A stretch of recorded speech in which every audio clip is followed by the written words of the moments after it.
Hello and welcome to Sex and the Art of Healing. You are watching part 1 of 3. I'm going to be talking in this episode about my story of sexual trauma. In part 2, I'm going to talk about my healing process. And in part 3, I'm going to talk about the lessons that I learned and the suggestions and tips that I have specifically for the survivors, but also for the abusers as well as the bystanders. So thank you for tuning in, and let's get started. I decided to make this because I want to help as many people as possible. I have been dealing with this for most of my life, and especially the survivors, it's a process, and I never even thought I could heal at first. So if you're somebody going through this, there's hope and there's help, and we're starting right now. So let's get to it. Trigger warning for talk about sexual abuse, being molested, depression, eating disorders, and light substance abuse, I guess. Who was I when it started and when it happened to me?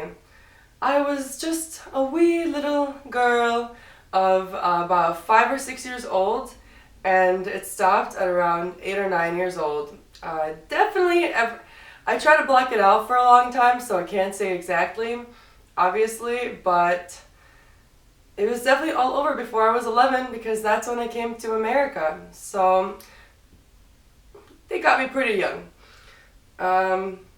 Who are they, you might ask?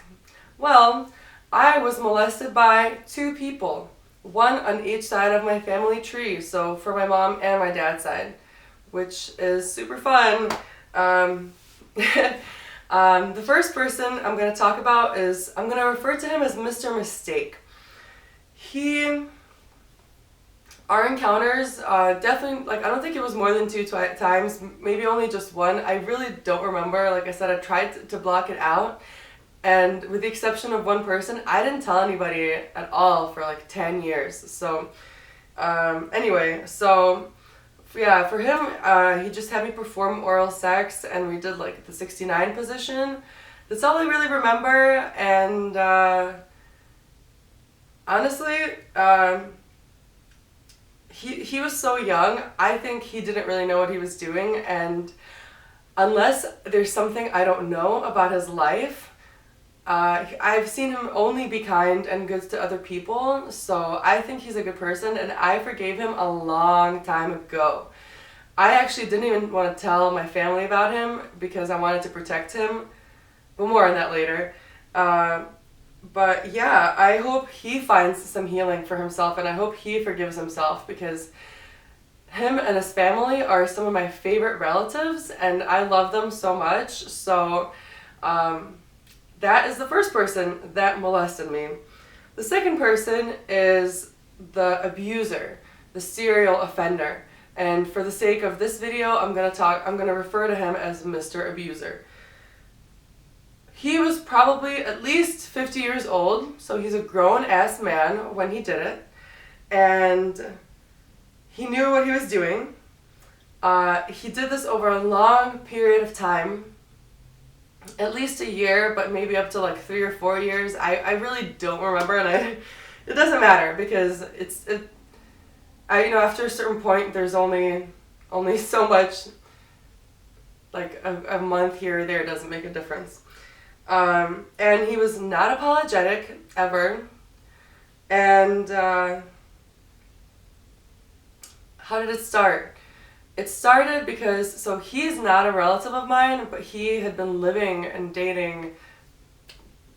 with one of my relatives, and she would work nights as a security guard, and, my sister and I would sleep over at her house all the time, and my sister would sleep in the bedroom where my relative slept, and I would sleep in the other bedroom where he slept. And I had my own separate bed, but one night, he was just like, "Hey, are you awake?" And I was awake. I was 5 or 6, and didn't know what was about to happen. So all I really remember is him in my bed, making me perform oral sex for him. I think he did it for me too, but like he kissed me and kissed my neck and my body and whatever. Anything that he did just mostly tickled. Like I didn't really understand. I don't think I could physically enjoy anything other than kissing at the time. The most gross and vivid memory that I have is the smell of his like old man dick. Like we were in the kitchen and I just remember him making me like, like perform oral sex for him and like swallow and just do all that. Like it was gross and he smelled bad. But honestly, like I said, I didn't really like feel much. I thought I was young and I was just like curious, and I actually enjoyed it, which also really made me feel guilty later. But to me, it was just a skill, a life skill about being an adult, like not different than learning how to make potato pancakes. So that was something also I had to deal with. But anyway, even though he's not sorry, he's never expressed any remorse or done anything to make it up to me, I forgive him too, for my own sake. I deserve to live in peace, and I know I have a lot of compassion for him because he is way more messed up and way more broken than I could ever be. So I hope he finds some healing.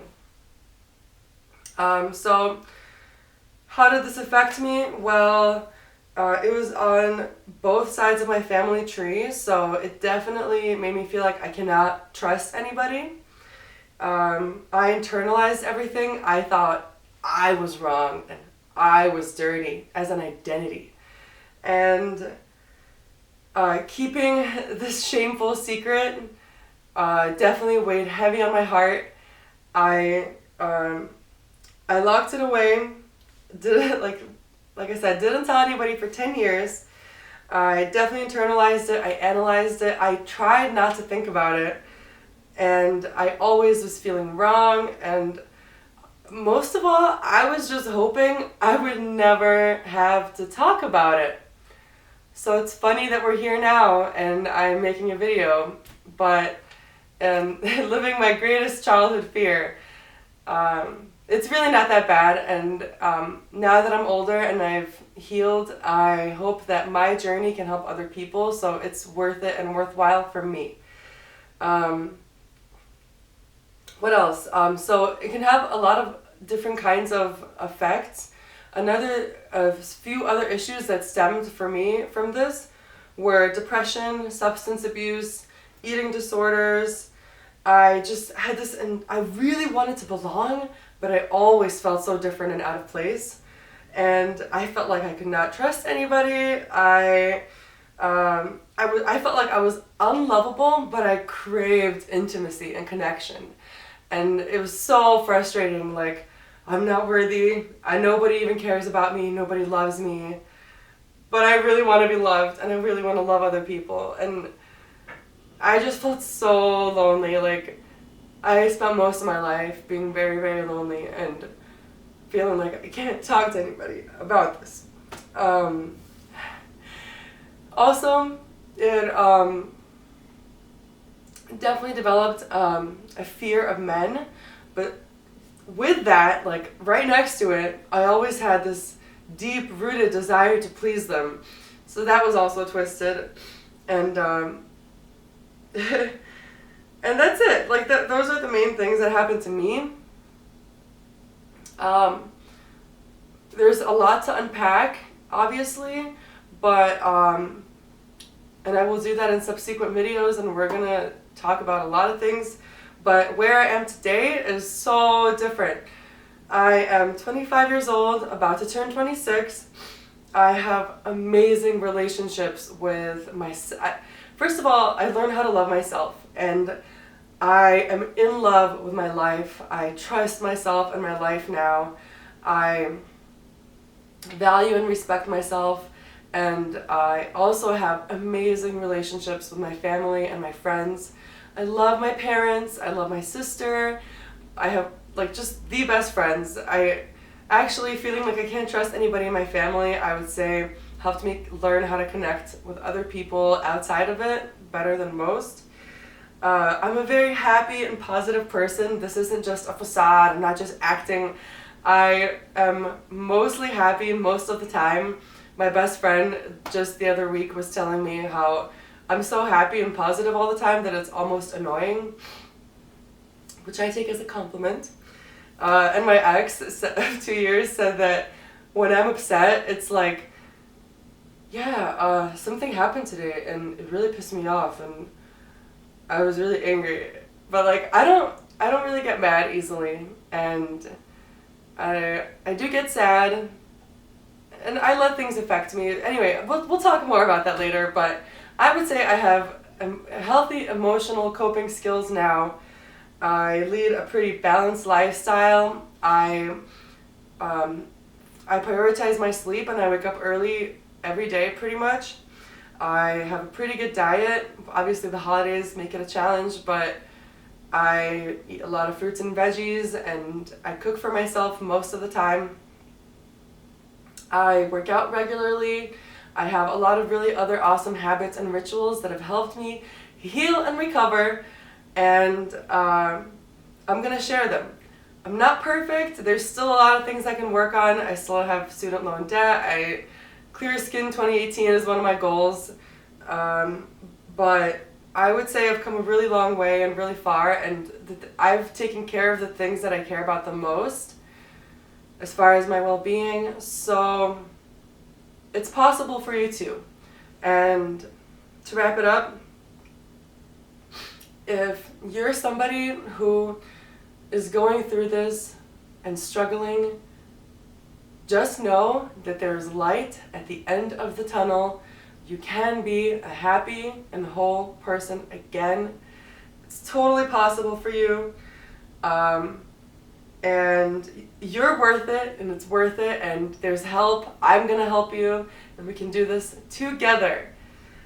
Quick note,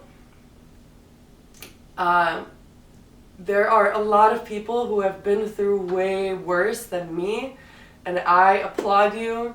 I have so much respect for you, and I just hope that even though this is my experience, it helps you in some way as well.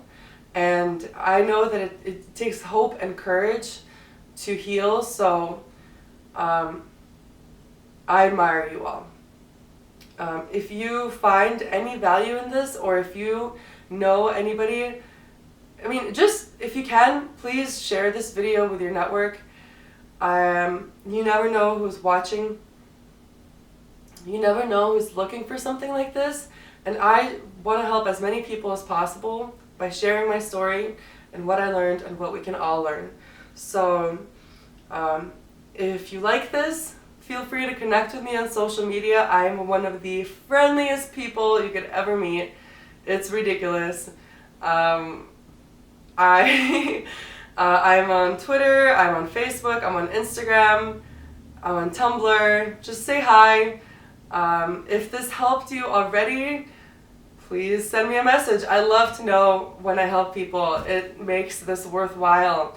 It gives my life meaning, so don't be shy. And if you're just as excited about all the things we're about to share and talk about and all the healing goodness that I'm going to bring to you, set alerts. Pretty much every social media platform allows you to set alerts for your favorite people. That way you can find out as soon as I make something else. And yeah, thank you for watching. I really appreciate you, and I love you.